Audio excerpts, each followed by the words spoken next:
Creepypastas para tener de fondo mientras tú y los 99 patus cocinan lo que quedó del gorila. Este título fue recomendado por el guión. Empezamos. La marioneta en el árbol.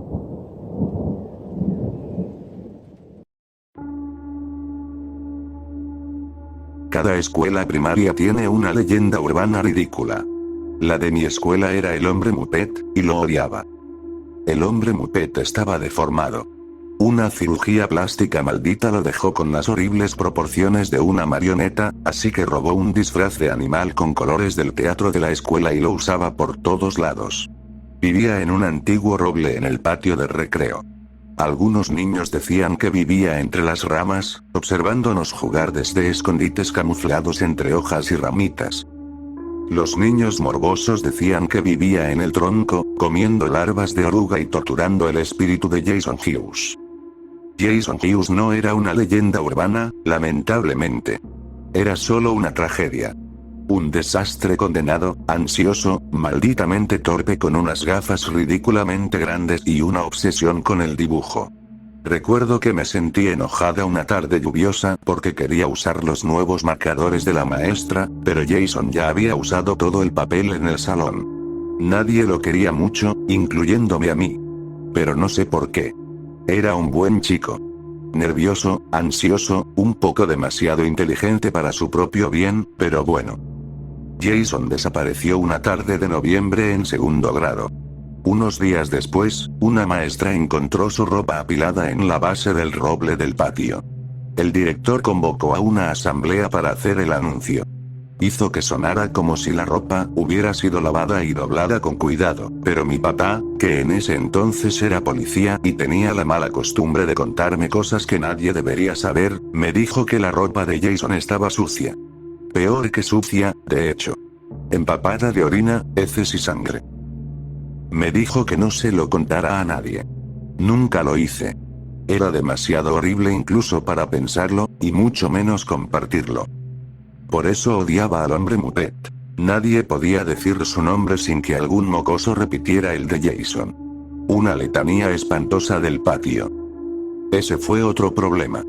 Los niños en la escuela sabían que Jason era mi vecino y sabían que mi papá era policía. Después de semanas de interés histérico, de repente me aislaron. Y me venía bien. En los últimos 2 años, mi papá había arrestado a los padres de al menos 2 niños de mi clase, y me hicieron la vida imposible por eso. Estaba bien. Prefería los libros a las personas de todos modos, y pasaba todos los recreos leyendo bajo el roble. A veces fingía leerle el espíritu de Jason. Penitencia, supongo, por haberlo tratado tan mal. Un día de febrero llegué a la escuela 2 o 3 horas tarde. No recuerdo por qué. Solo recuerdo que llegué a la escuela y caminé por el vacío patio de recreo. Febrero es un mal mes en esa parte del mundo. El cielo pasa de ser acero pulido por la mañana a acero helado por la tarde, y por la noche se oscurece hasta convertirse en una oscuridad plana y acuosa que me duele el corazón. Las plantas están muertas, los árboles son esqueletos, excepto por las florecientes colonias de muérdago. Se ve como la desesperación. El vacío patio de recreo no era la excepción. Todo estaba gris, pálido y de alguna manera quebradizo, como si se rompiera si lo tocabas. La quietud casi preternatural convertía esa fragilidad invernal en algo siniestro. La paranoia me recorrió de repente. ¿Y si, solo si, fuera cierto? ¿Y si el universo estuviera roto?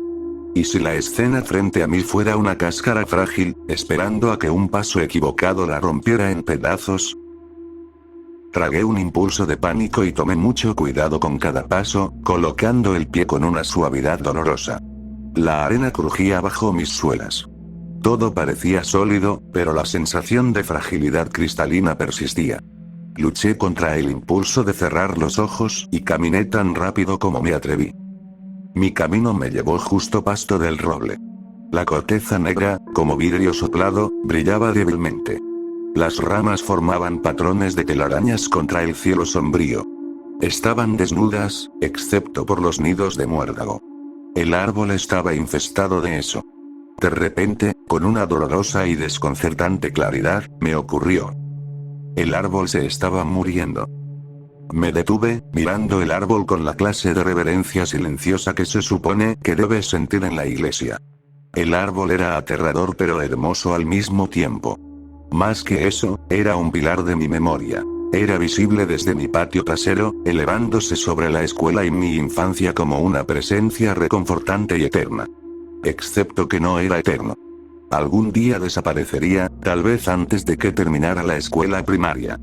Tal vez antes. Mi garganta se sentía caliente y apretada. Observé las ramas desnudas e intenté borrar mentalmente los racimos de muérdago. Era difícil. Salían del árbol más gruesos que las hojas de verano, y seguían moviéndose, probablemente agitados por el viento helado de invierno. Excepto que, otra brutal y sombría revelación, no había viento. El muérdago oscuro susurraba y se retorcía como una serpiente atrapada. El aire frío picó mis ojos mientras se abrían de par en par.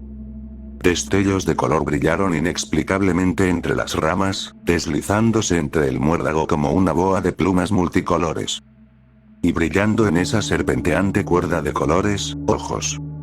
Ojos redondos y vidriosos, del color de las limas. La cuerda de color se rompió en zarcillos y creció, no muy diferente al hongo en el que anidaba, cubriendo la oscuridad con vibrantes tonos neón que dolían a la vista. Luego se entrelazaron de nuevo, serpenteando entre las ramas y el muérdago antes de transformarse en una caricatura exagerada de un animal. Un dibujo animado hecho carne. Un Muppet. Hola. Dijo. Su voz me hizo saltar. Llena y cálida, y desagradablemente amigable. Una voz de caricatura. Mi labio tembló. Las lágrimas me picaron los ojos, ardiendo y frías al mismo tiempo. No eres real. Sí lo soy. Me clavó una mirada afilada, reptiliana, que me hizo querer gritar. Tal vez incluso soy más real que tú. El mundo se veía más cristalino que nunca, desvanecido y quebradizo, excepto por la monstruosidad obscenamente brillante sobre mí.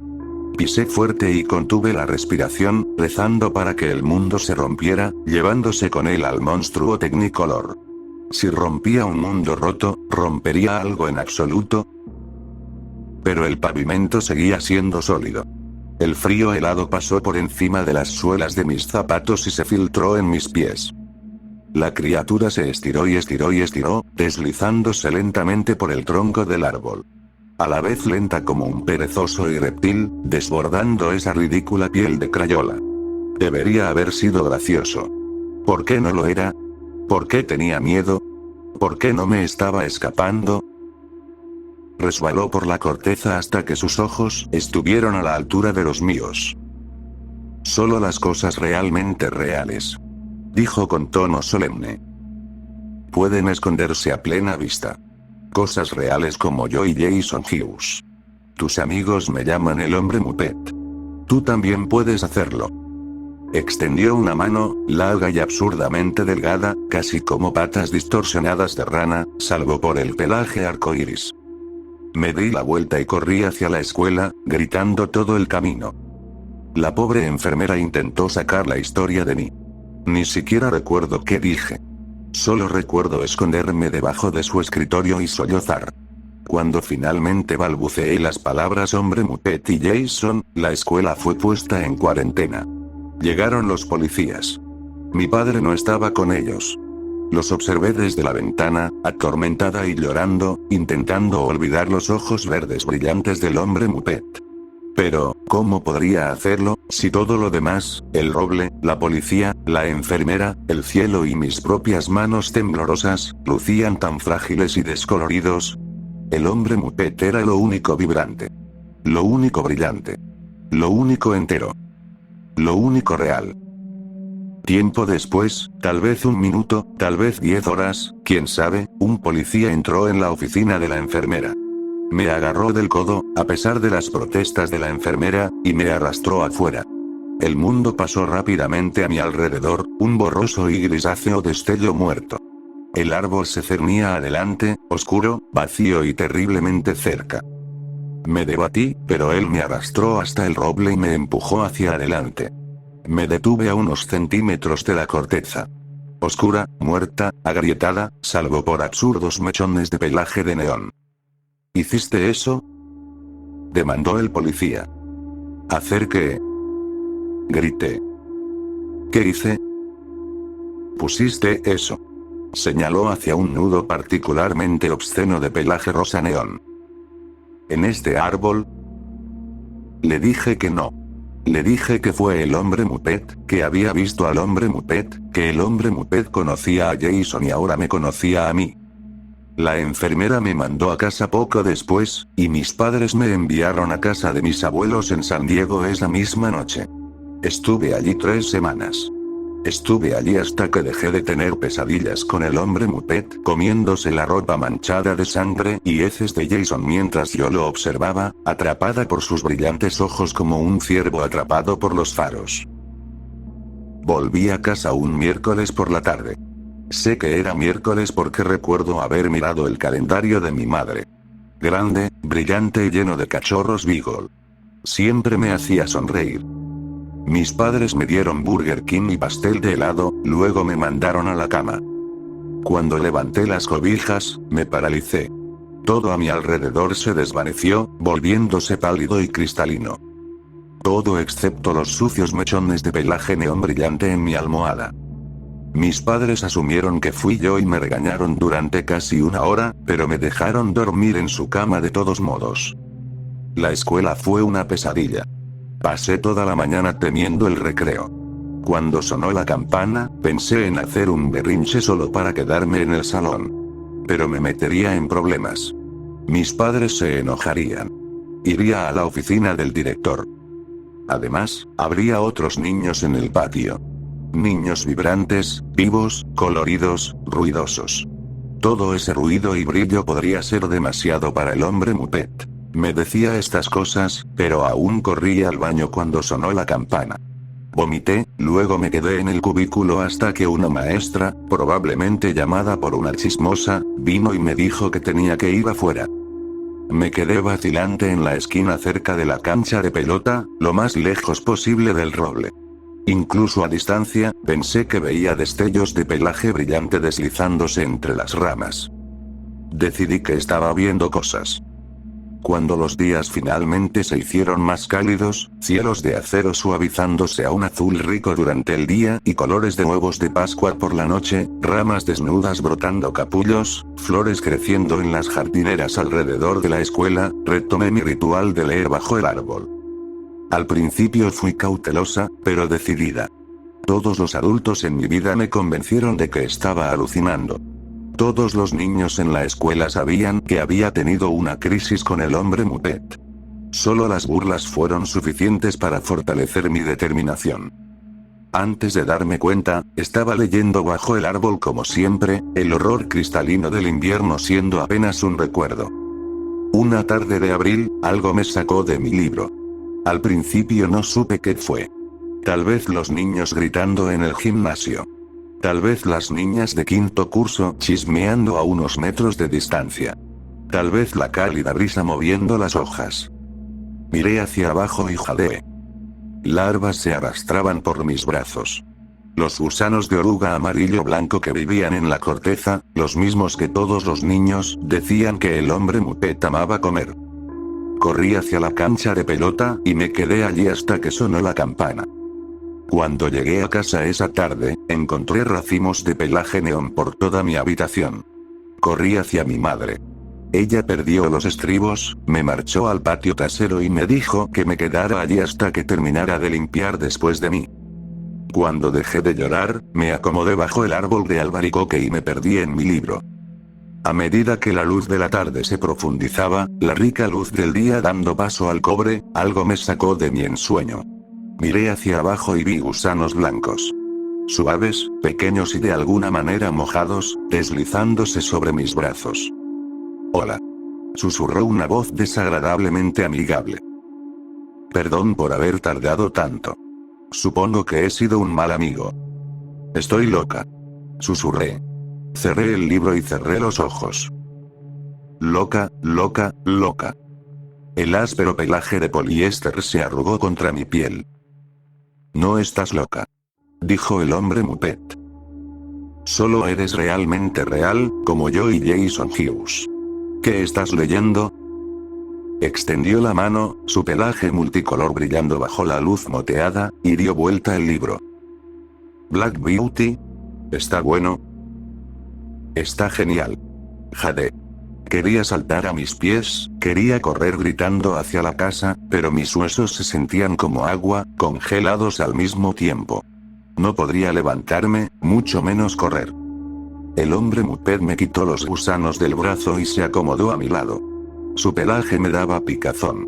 No miré hacia arriba. Ya sabía lo que vería. Esa cara de dinosaurio perezoso, dominada por unos ojos vidriosos que brillaban con el sol moribundo. No quería verlo. Tenía miedo de lo que pasaría si lo hacía. Mi mamá te verá. Susurré. Me dio una palmada en el brazo, el pelaje crujió nuevamente. Deberías leerme. Las lágrimas inundaron mis ojos. No. Dedos fuertes y peludos rodearon mi muñeca. Quiero que me leas. No. Si me lees, te llevaré con Jason Hughes. Casi me burlé. Jason Hughes, con sus enormes gafas y su voz aguda, el ansioso Jason Hughes que robaba todo el papel para dibujar sus estúpidos peces y estúpidos escarabajos, Jason Hughes que había quedado reducido a ropas manchadas de sangre y excrementos bajo el árbol del patio de la escuela. ¿Por qué? Pregunté. Porque estamos solos. Dijo el hombre Muppet. Miré la casa, rezando para que mi mamá nos viera. Si él está solo, debería ir a casa. No puede. Su mamá no lo quiere. Pensé en esto brevemente. Pensé en mi papá. Mi pobre papá que se mataba trabajando horas extras. Mi pobre papá que nunca podía tener un respiro en el trabajo. Pero ¿y si podía ayudarlo? ¿Y si encontraba a Jason Hughes y le daba todo el crédito a mi papá? ¿Cuándo veré a Jason? Depende. Dijo el hombre Muppet. De lo bien que leas. Abrí mi libro en la primera página y comencé a leer en voz alta. El chirrido de la puerta corrediza me interrumpió poco después. Miré hacia arriba y vi a mi mamá. Mi corazón saltó hasta mi garganta. Me giré con esperanza, pero el hombre Muppet ya no estaba. A la mañana siguiente, encontré montones de pelusa neón en los cajones de mi cómoda. Se pegaba a mis pantalones y camisas como pelusa. A finales de mayo, encontré una nota en el alféizar de mi ventana. Papel de construcción doblado cuidadosamente, escrito con marcador de colores brillantes. Ven al árbol de la escuela esta noche a las 11. Tu amigo, HM. Pelos gruesos de colores amarillo, rosa y azul cubrían la nota. Los quité y guardé el papel en mi bolsillo. No era tonta. Sabía que no podía ir sola. Tenía miedo del hombre Muppet y casi tanto de lo que mis padres me harían si me atrapaban escapando. Así que fui a ver a mi papá. Le mostré la nota y supliqué hasta llorar. Me acusó de inventarlo todo por un rato, pero al final accedió a llevarme a la escuela a la hora indicada. Vivíamos a solo unas pocas cuadras, así que caminamos. La tarde estaba inusualmente fría, casi tan fría como el día que conocí al hombre Muppet. Luchaba contra las lágrimas durante todo el camino, sujetando la mano de mi papá con ambas de las mías. Las puertas de la escuela estaban cerradas, por supuesto, pero había una pequeña puerta oculta en un pasaje detrás de la cafetería. Solo tenía un simple pestillo. Los niños todos sabían de ella, pero los adultos nunca hacían nada. Llevé a mi papá alrededor del perímetro del patio de recreo, manteniéndome cerca de los edificios para esconderme en las sombras. Espera aquí. Susurré. Él accedió, luciendo cansado incluso en la oscuridad. Miré el árbol. Ya no se veía enfermo. Las hojas ocultaban la infestación de muérdago. Se veía lleno y saludable, el centinela eterno una vez más. Me paré junto al tronco y susurré. Hola. Algo se movió entre las hojas sobre mi cabeza. Hola. Respondió la cálida y profunda voz del hombre Muppet. ¿Dónde está Jason? Las ramas crujieron y una sombra oscura y peluda se deslizó por el árbol. Los ojos vidriosos captaron la luz de la luna y brillaron. Está dentro de mí. El hombre Muppet se retorció y bajó por el árbol hasta que sus ojos quedaron a la altura de los míos. Ya no era vibrante ni brillante. Su pelaje estaba sucio, cubierto de barro y arena, y grandes áreas del antes exuberante pelaje neón se habían reemplazado por lona sucia y desnuda. Claro que le faltaba pelaje. Había dejado montones de él en toda mi habitación durante meses. Era un milagro que aún tuviera pelo.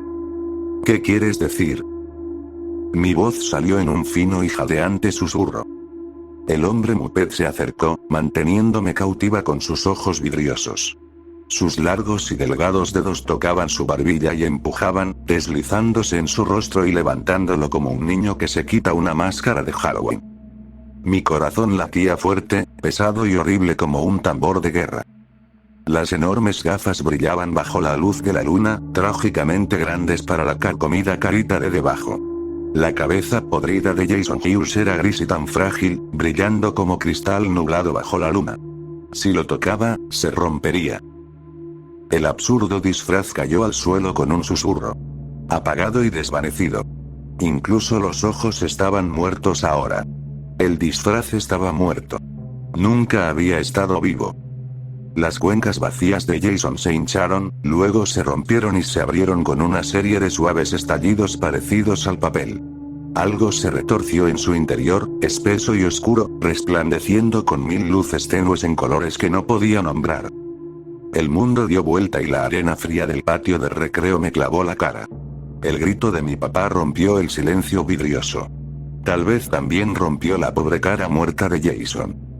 Me acurruqué y permanecí quieta mientras mi papá gritaba y las sirenas ululaban a lo lejos. El disfraz destrozado fue a parar a una caja de evidencias. Jason mismo fue enterrado varias semanas después. Retuvieron el cuerpo todo ese tiempo para averiguar qué le había pasado. Le pregunté a mi papá al respecto, pero se negó a contarme. Estaba decepcionada, pero al mismo tiempo aliviada, y nunca intenté descubrirlo por mí misma. Hice todo lo posible por olvidar todo, y realmente estuve cerca. Tal vez lo habría logrado si mi papá hubiera mantenido la boca cerrada. Él tiene la costumbre de contarme cosas que no debería saber. Cosas que nadie debería saber. Supongo que es un exorcismo personal, liberando demonios que te acechan. El problema con liberar demonios es que usualmente estos siguen acechando a otra persona. Mi papá se jubiló hace algunos años, pero todavía tiene amigos en la policía. Se reúnen y hablan de vez en cuando. Ayer tuvieron uno de esos encuentros, y uno de sus amigos mencionó a Jason Hughes. ¿Encontraron al tipo que lo hizo?, preguntó mi papá. No, respondió su amigo. Pero el disfraz. Ese raro disfraz de marioneta. Ya no está en evidencias.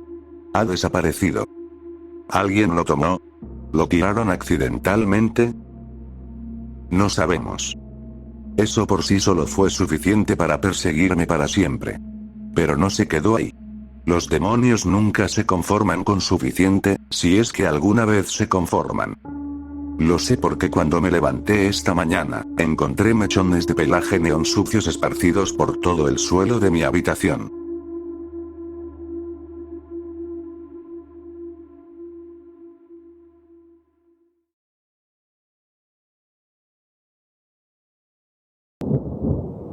Conocí a un demonio en el metro de Tokio.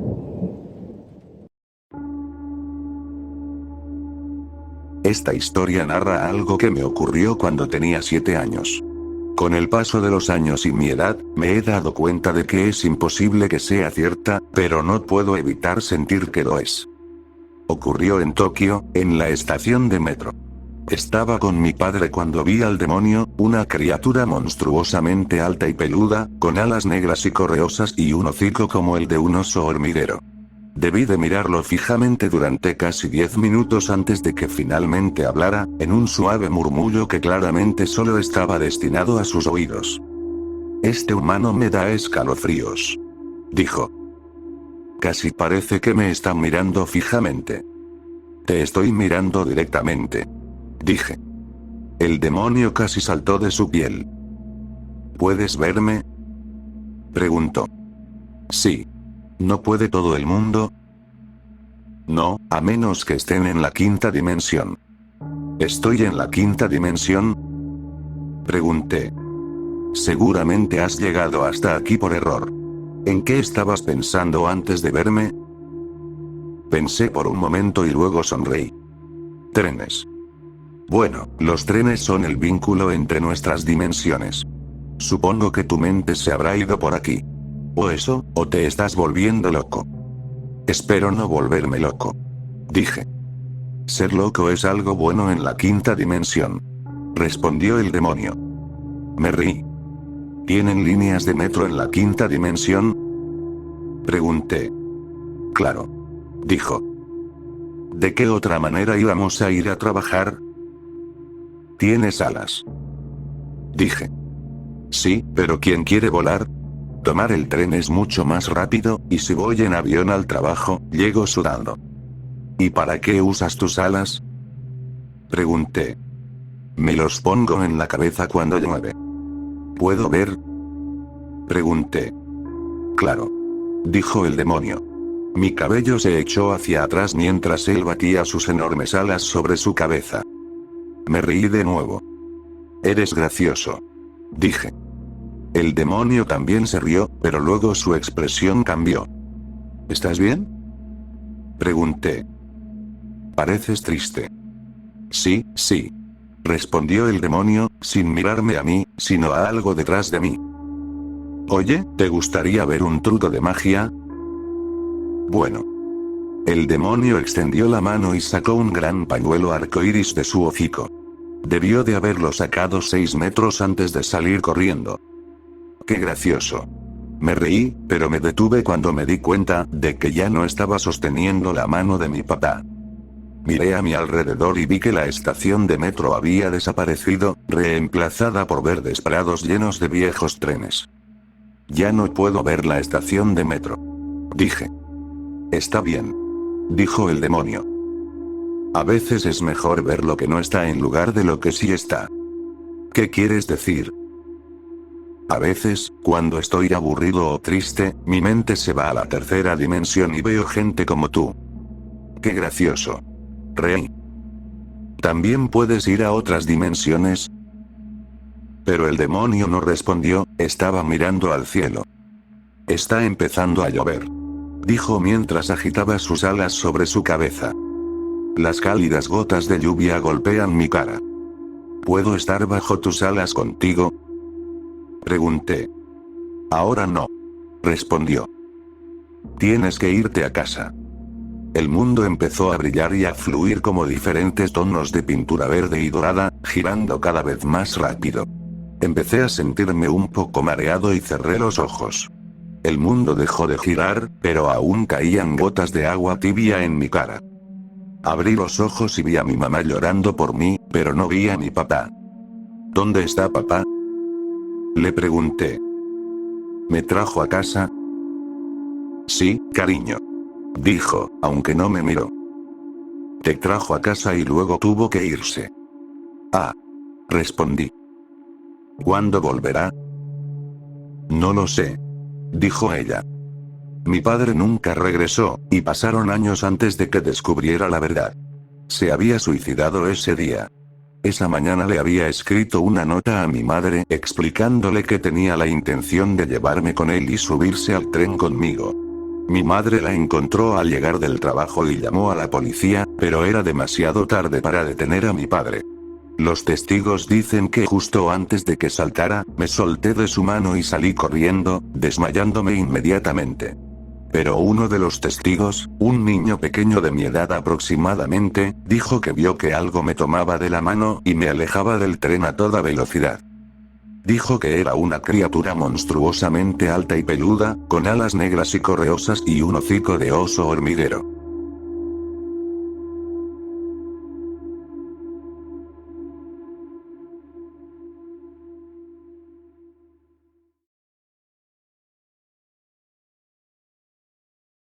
Un internado cerró cuando los estudiantes se encontraron con un demonio, entré para descubrir la verdad. Nunca creí en el karma. Pensaba que al universo no le importaba la justicia, que las cosas simplemente pasaban.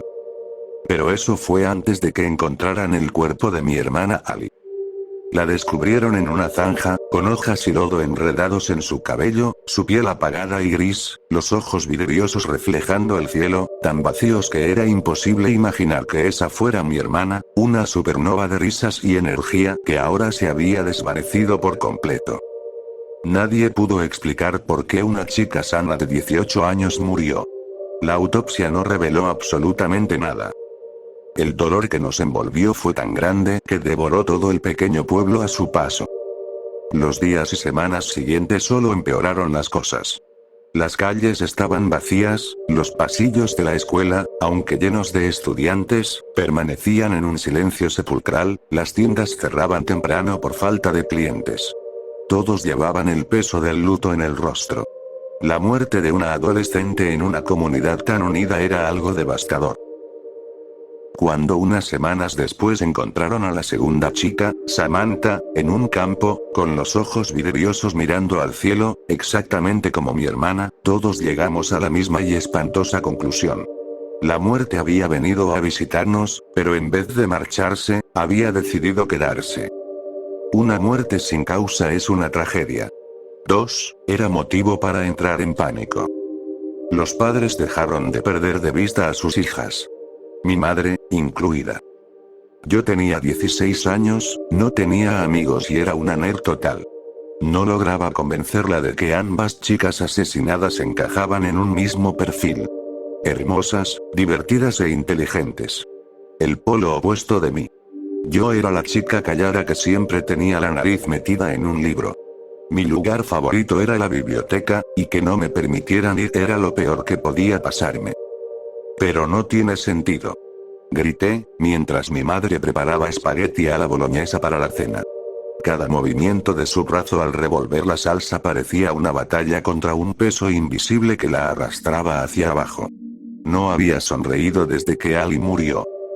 Jessie, por favor, solo vete a tu habitación. Su voz sonaba agotada. Pero a Lewis no lo detienes. ¿Por qué a mí sí? Mi hermano Lewis, de 19 años, estaba en la sala viendo televisión. Asomó la cabeza, me lanzó una mirada fulminante y luego volvió a lo suyo. Lo ignoré. Mamá, estás siendo Jessica Rose Samuels. Te vas a tu habitación. Ahora. Mi madre había llegado al límite. Esta vez sí me miraba directo, su rostro rojo de furia. Era la primera emoción real que mostraba desde el funeral. Entre el peso de ese momento y la rabia por mi encierro forzado, retrocedí, rompí en llanto y corrí escaleras arriba. Me lancé sobre la cama y sollocé como lo hacen las adolescentes, como si el mundo estuviera acabándose. Pero encerrar a las chicas no detuvo la aparición de más cuerpos. A pesar de que los padres no les quitaban los ojos de encima, las chicas seguían muriendo. Sarah Jane fue hallada en su jardín, después de que su madre le pidiera que recogiera las hojas. Elizabeth apareció en la entrada del bosque, a solo 100 metros de donde su madre estaba en la cocina. Ninguna tenía una causa de muerte.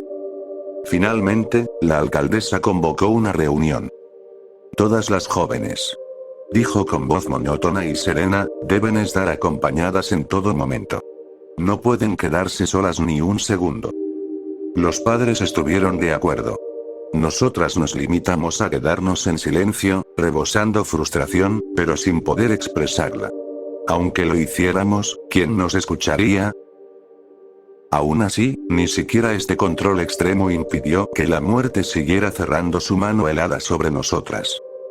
Las chicas comenzaron a morir en sus propias camas. En casas con puertas cerradas con llave.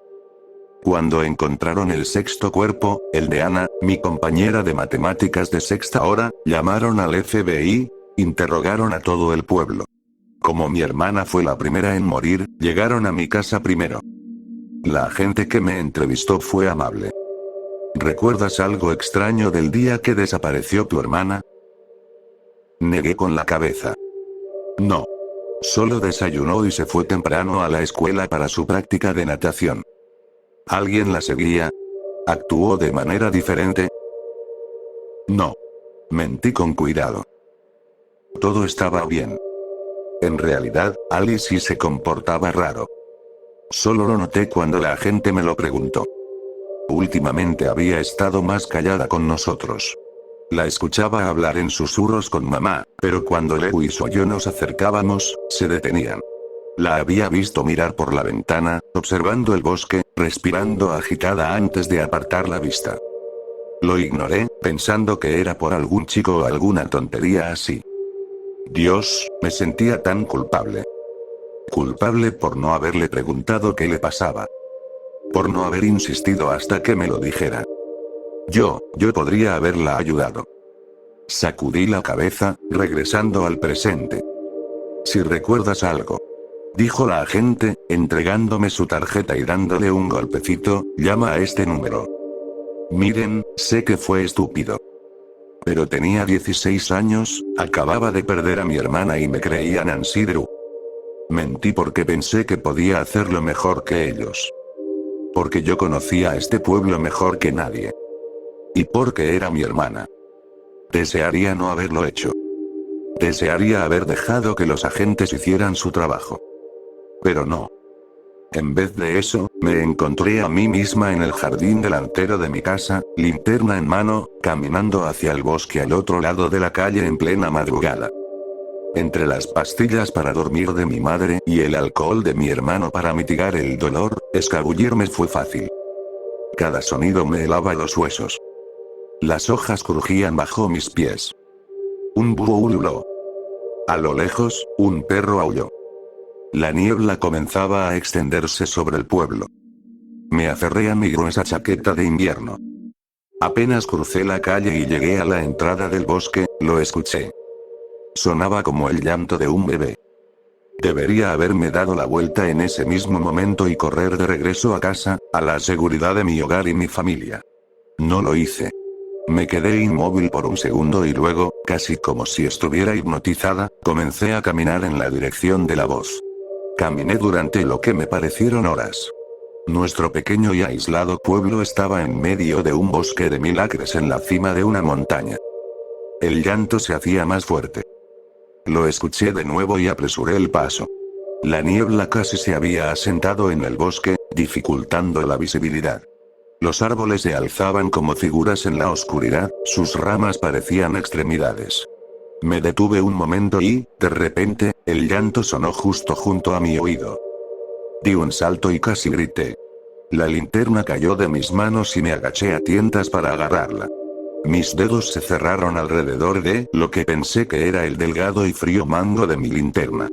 Creyendo que la había encontrado, tiré de ella, pero estaba atascada.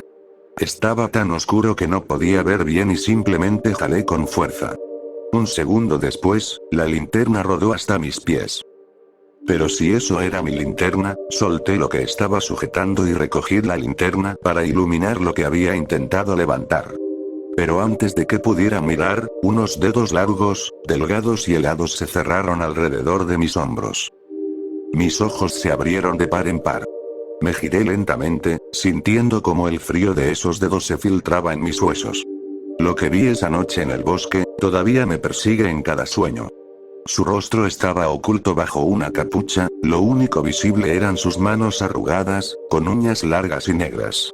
La criatura dio un paso adelante, acercando la oscuridad de su capucha a mi rostro, y una voz femenina, pero con un matiz demoníaco, susurró. Vuelve a casa, niña. Aún no has merecido una visita de nosotras.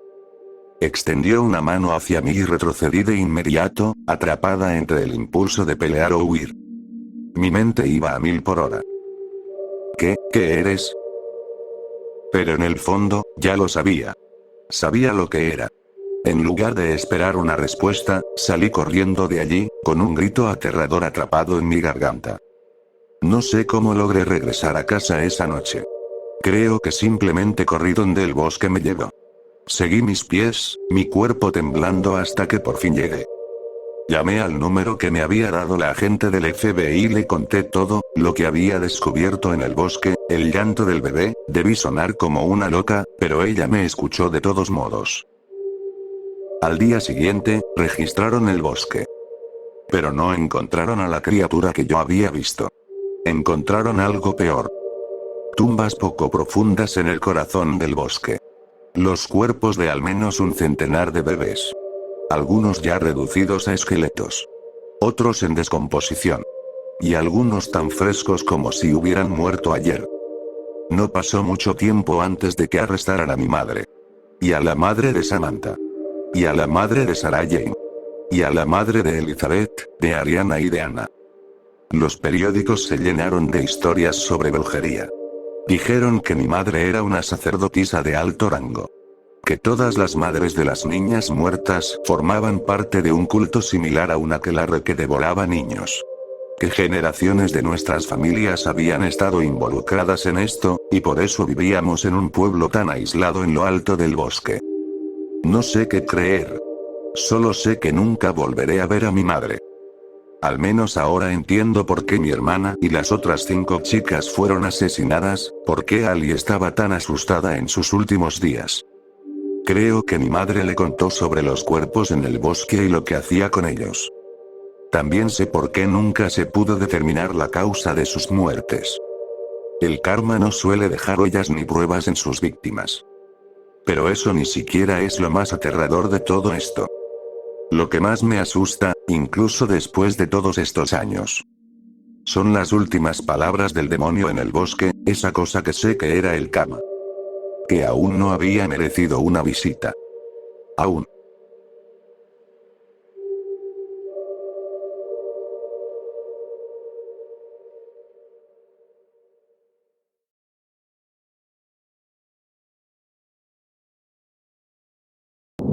Mi mejor amigo murió entre cadáveres de luciérnagas. Recuerdo las luciérnagas. Recuerdo el calor húmedo que hacía imposible sudar. Recuerdo los pequeños estanques y el agua helada. No recuerdo cómo murió mi mejor amigo. A los 13 años, mi personalidad ya estaba bastante definida. Era una rebelde sin causa, una chica insoportable que no se callaba nada y creía saber más que todos a su alrededor. En algunos aspectos, era cierto, pero eso no me hacía muy popular entre las demás chicas de mi vecindario. No me importaba. La mayoría prefería quedarse dentro leyendo revistas de moda y esparciendo rumores maliciosos. Yo prefería ensuciarme y explorar. Por suerte, encontré un amigo con una mentalidad parecida, aunque un poco callado. Scott Mowbray. Era el típico nerd de la época, prefería su Game Boy antes que hablar con la gente. Por eso, la mayoría lo ignoraba o lo golpeaba. Lo soportaba con dignidad, pero yo sabía que le molestaba. Tampoco ayudaba que fuera pálido y delgado, y que usara unos lentes con cristales tan gruesos que hacían que sus ojos parecieran cómicamente enormes desde ciertos ángulos. Pero era genial, no le tenía miedo a nada cuando explorábamos. Siempre cruzaba los arroyos primero, probaba las lianas para ver si servían para columpiarse y saltaba desde los bordes sin pensarlo 2 veces. Pero realmente no recuerdo cómo murió. La última noche antes de que mi memoria fallara, estábamos en nuestra casa del árbol, mirando las estrellas a través de un trozo de lona azul rasgada. No se suponía que estuviera allí porque, por alguna razón, si un chico y una chica están solos en el mismo lugar, los adultos creen que algo sexual va a pasar. Éramos mejores amigos, nada más. También éramos vecinos y colarme por la ventana de mi habitación en la planta baja era fácil. Scott no tenía tanta suerte. Casi se mataba bajando por el canalón. Pero lo hacíamos casi todas las noches en verano, solo para escapar un rato. ¿Ves Marte?, preguntó. Estábamos acostados uno al lado del otro en un asiento de camioneta viejo que habíamos sacado del deshuesadero. Esa manchita rojiza ahí. Sí, qué cool. Se rió entre dientes. Oye, Kels, ¿qué pasa? Fruncí el ceño mirando el cielo mientras él me observaba de reojo. Esa noche estaba molesta. Me había peleado con mis padres por una mentira que otra niña del vecindario inventó sobre mí. Estaba harta de ser el chivo expiatorio. Nada, ¿por qué? Porque has estado de un humor de mierda todo el día. Bueno, según la mayoría soy una perra, así que... Oh, ya cállate con eso. Me dio un manotazo en el brazo. Vamos, Kelly, suéltalo.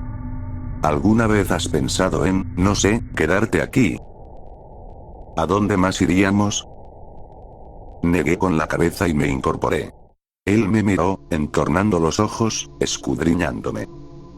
Me refiero a alejarnos de todo, al menos por un tiempo. Se encogió de hombros y volvió a mirar el cielo. Todo el tiempo, pero ¿a dónde iríamos? No sé. Odio este lugar. Perdón por ser tan aburrido. Resoplé y me dejé caer otra vez en el asiento. Eres lo único que me mantiene cuerda. Vámonos. Él solo se rió. Yo no estaba bromeando. Quería salir del vecindario, alejarme de los padres y los niños que me despreciaban.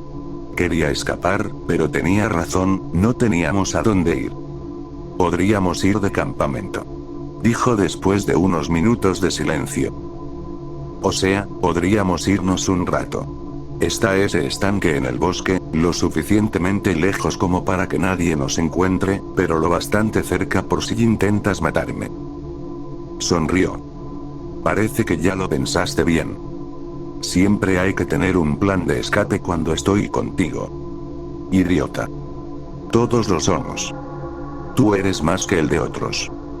Hicimos planes, les mentimos a nuestros padres y nos encontramos en el sendero que habíamos abierto en otoño. Estaba algo cubierto por la maleza, pero aún se notaba el camino entre los arbustos. Fui primero porque era un poco más alta que Scott y podía ver por encima de las ramas espinosas. Caminamos lo que pareció una hora. El sol nos aplastaba la espalda y el aire se sentía como una manta, así que no fue de nuestras caminatas más agradables. Scott tuvo que hacer 3 pausas antes de que llegáramos al estanque. El estanque era alimentado por un arroyo y el agua era bastante clara.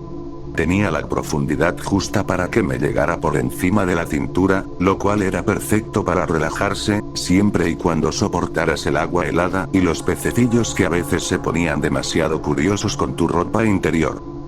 Cuando lo encontramos por primera vez, pasamos casi 2 semanas allí, construyendo diques para subir el nivel del agua. Scott intentó calentarla con piedras al rojo vivo. No funcionó muy bien, pero nos divertimos. Instalamos nuestra tienda a pocos metros de la orilla y nos pusimos a asar salchichas sobre el fuego. El día se convirtió en noche y el bosque empezó a enfriarse. Nos acurrucamos bajo una manta y miramos las llamas, disfrutando nuestra primera noche lejos de todo. «¡Guau!», murmuró Scott, y yo desperté de un leve sueño. «¿Qué?». «Míralas». Levanté la vista con pereza y solté un leve jadeo. Era como un espectáculo de luces frente a nosotros. Luciérnagas de todos los colores danzaban entre los árboles y sobre el agua. Era casi mágico como parpadeaban unas con otras. «Ojalá tuviera mi cámara», dije después de unos minutos. «Sí, también escuchas eso, ¿verdad?». Lo miré y vi que se balanceaba suavemente de un lado a otro. «Es hermoso». «¿De qué hablas?». «La música que hacen. Es preciosa». «Ok, creo que es hora de dormir si te vas a poner tan raro». Me puse de pie y le tendí la mano. Cuando ni siquiera me miró, le di un golpecito en la cabeza. «Vamos. Ya tengo sueño». «Ve tú, yo iré más tarde». «Pareces mi papá». «Anda, no voy a poder dormir si te quedas aquí». «No soy un niño». Me reí. «Los dos somos niños. No me hagas arrastrarte a la tienda, porque lo haré. Creo que ahora mismo estoy de acuerdo con los demás, si eres un poco perra». Se puso de pie lentamente, sin apartar la vista del baile de luces. Tomé el balde que estaba junto a la tienda y bajé al lago para llenarlo y apagar la fogata. Me incliné y, de repente, me quedé congelada con el balde justo sobre el agua. Vi algo en el reflejo del estanque. Una persona de pie en la otra orilla. Pero era extraña, alta y delgada, y parecía estar observándome. Levanté la cabeza bruscamente y miré al otro lado. No había nada. «¿Scott?». «¿Qué? ¿Viste algo allá?». Señalé la línea de árboles y volví a mirarlo. «¿Algo de pie ahí?». Negó con la cabeza. «No, pero esa música se detuvo. ¿Seguro que no la escuchaste? Tal vez deberíamos volver a casa. Me puse de pie con el balde lleno y lo vacié sobre el fuego agonizante. ¿Qué opinas? ¿Qué? ¿Tienes miedo, Kels? Tragué mi orgullo y asentí. ¿Y si sí? Parecía a punto de hacer una broma, pero su expresión se apagó. Lo siento. No hay nada aquí de qué asustarse. Además, ni de chiste vamos a caminar de regreso en la oscuridad. Nos perderíamos por completo. Sí, pero sé que vi algo y tú dijiste que estabas escuchando música y yo escucho cosas todo el tiempo. No me hagas caso. Vamos, estaremos bien. Es más probable que nos caiga un avión en picada a que tengamos que preocuparnos por alguien rondando por aquí. Entonces nuestras opciones son una persona espeluznante o un desastre aéreo en llamas. Todo es cuestión de probabilidades. Sonrió y se ajustó las gafas. Fue hacia la tienda y abrió el cierre del frente. Entró y encendió la linterna dentro, cuya luz difusa apagó un poco el brillo de las luciérnagas. Me quedé viéndolas danzar unos segundos más antes de seguirlo. Hablamos un rato. Luego Scott leyó y yo me dormí rápidamente. Desperté en la mañana, congelada. Me incorporé y vi que mi saco de dormir estaba hecho un bulto a mis pies, y el de Scott estaba vacío. También había una capa de agua sobre el suelo gris de la tienda, y mi ropa estaba empapada. Pensé que tal vez el estanque había crecido durante la noche, pero el agua solo estaba de mi lado, como si me hubiera metido a nadar sin secarme después. Me castañeteaban los dientes cuando abrí el cierre de la tienda y miré hacia el estanque. Solo que ya no era un estanque, solo un agujero en la tierra. Me quedé ahí un momento, incapaz de procesar lo que veía, y lentamente me cayó la realidad. Toda el agua había desaparecido. El pequeño arroyo se había secado y el fondo del estanque era negro. Me acerqué y me di cuenta de que no solo era negro, sino marrón y anaranjado, y que no era solo un color. Todo el estanque estaba cubierto de luciérnagas muertas. Se amontonaban unas sobre otras, insectos sin vida sobre cada roca y guijarro. En el centro había un montículo de algo, también cubierto de luciérnagas, pero no necesitaba adivinar qué podía ser. Un recuerdo que no lograba agarrar del todo me daba una pista suficiente. ¿Scott? Llamé, pero del montículo no salió respuesta. Sentí las lágrimas quemarme los ojos mientras me deslizaba hacia abajo, aplastando las luciérnagas bajo mí y tiñéndome con su sangre. Scott, por favor, dime que no eres tú. El montículo no se movía en absoluto. Mis manos temblaban mientras apartaba los insectos, hasta que me quedé helada. Tela del mismo color que la camisa de Scott asomaba debajo. Sentí que el corazón se me detenía y la respiración se me atascó en la garganta. Entonces, el mundo pareció volver a la normalidad y me dejé caer de rodillas, quitando el resto de las luciérnagas. Scott estaba en posición fetal, sus gafas rotas y torcidas en su rostro. Tenía la boca abierta, pero una sonrisa estaba congelada en sus labios, aunque sus ojos estaban muy abiertos, con lo que solo podía suponer que era miedo. Toqué con cuidado su mejilla y su piel se sintió como papel. Se había ido. Me quedé a su lado durante horas, solo mirándolo, tratando de recordar qué pudo haber pasado. Fue entonces cuando escuché lo que parecía música, lejos en el bosque, rebotando entre los árboles. Me puse de pie y miré alrededor, intentando encontrar el origen, pero antes de que pudiera dar un giro completo, la música se detuvo y los pájaros llenaron el silencio. Debe haber sido lo que Scott mencionó, pero todavía no puedo recordar todo. La noche entera se me escapa y lo único que tengo de ella es un picor en la parte trasera del cráneo, una represa que parece contener cualquier recuerdo de lo ocurrido. Esa represa, sin embargo, está comenzando a romperse, y estoy recordando pedazos. Aquella noche no imaginé la sombra al otro lado del estanque. Scott no imaginó la música. Mi recuerdo más reciente es la figura oscura de una mujer de pie sobre el agua frente a nosotros, mientras las luciérnagas danzaban a su alrededor, y diciéndonos que todavía nos quieren. Que nos necesitan. Que por ahora solo podía llevarse a uno. Recuerdo haber sujetado a Scott bajo el agua. Recuerdo cómo luchó. Pero, ¿murió en ese momento? ¿Lo maté yo? No creo querer saberlo. Tal vez algunas represas es mejor dejarlas intactas.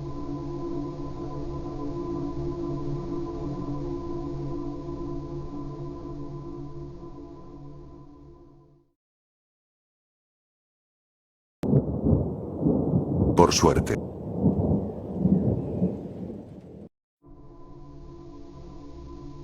Toda mi vida se estaba desmoronando a mi alrededor y yo no tenía ni idea. Claro, ¿cómo iba a darme cuenta si me sentía como el hombre más afortunado del planeta? Incluso la mala suerte terminaba convirtiéndose en algo mejor. Siempre sentí que tenía el toque de Midas. Todo lo que tocaba se volvía oro. Todos a mi alrededor eran miserables. Mi familia me odiaba, apenas tenía amigos. No era culpa mía elegir siempre al caballo ganador, ganar cada lanzamiento de moneda, cada mano de póker, cada discusión.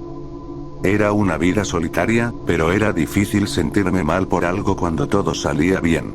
Nunca fui arrogante con mi suerte. Cada vez que ganaba en grande, trataba de ayudar a mi familia y amigos. Siempre procuré compartir lo bueno que me pasaba.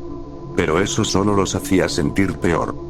A cualquiera que se beneficiara de mi suerte le pasaban cosas horribles. Mi suerte era una maldición para los demás.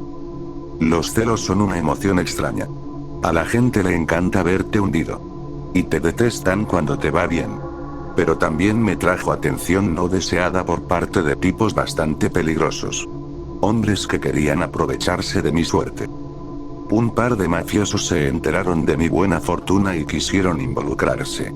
Una noche estaba por subirme a mi auto cuando alguien me atacó por la espalda, y lo siguiente que supe fue que me estaban metiendo a la fuerza en otro coche y llevándome a un casino. Me mostraron una foto de mi esposa y me dijeron que si no hacía lo que me pedían, la matarían.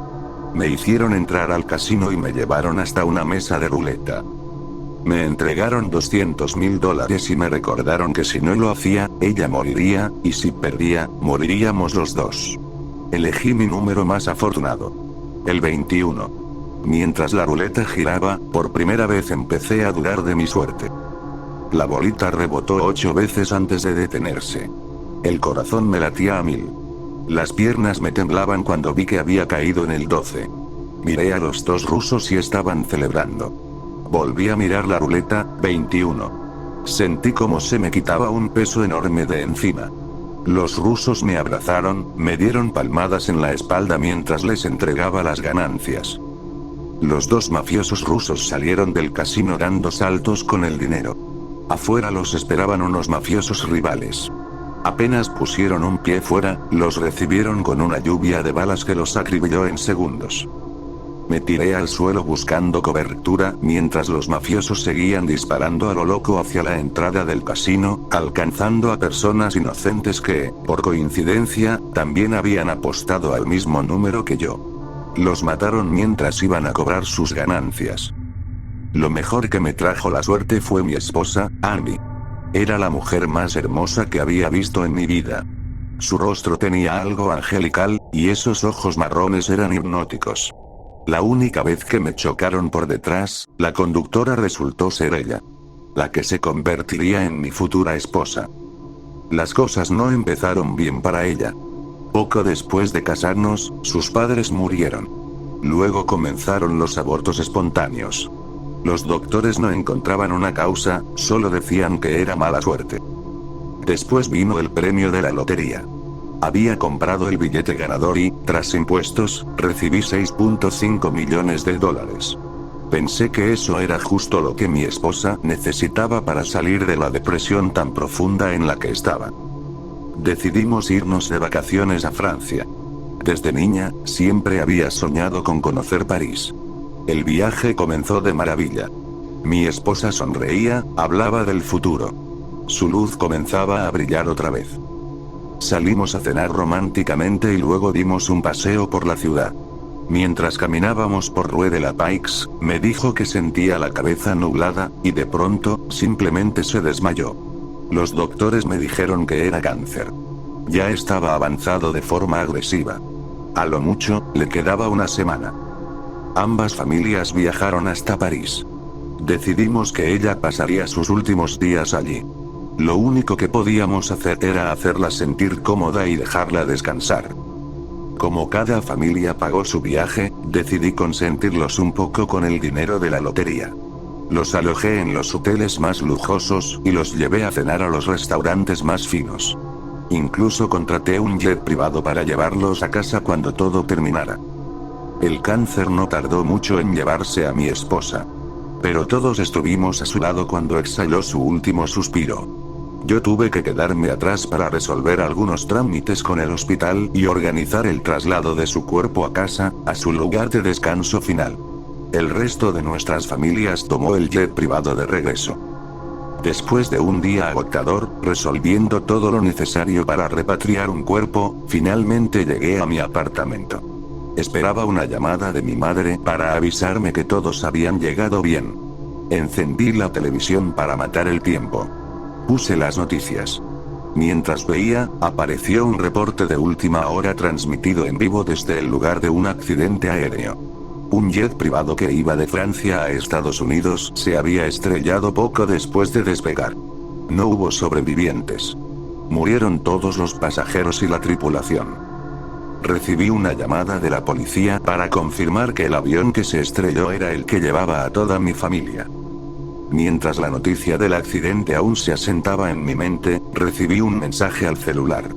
El seguro de vida de mi esposa acababa de ser depositado en mi cuenta. $2.3 millones. Incluso cuando estoy abajo, sigo arriba. La historia de mi vida.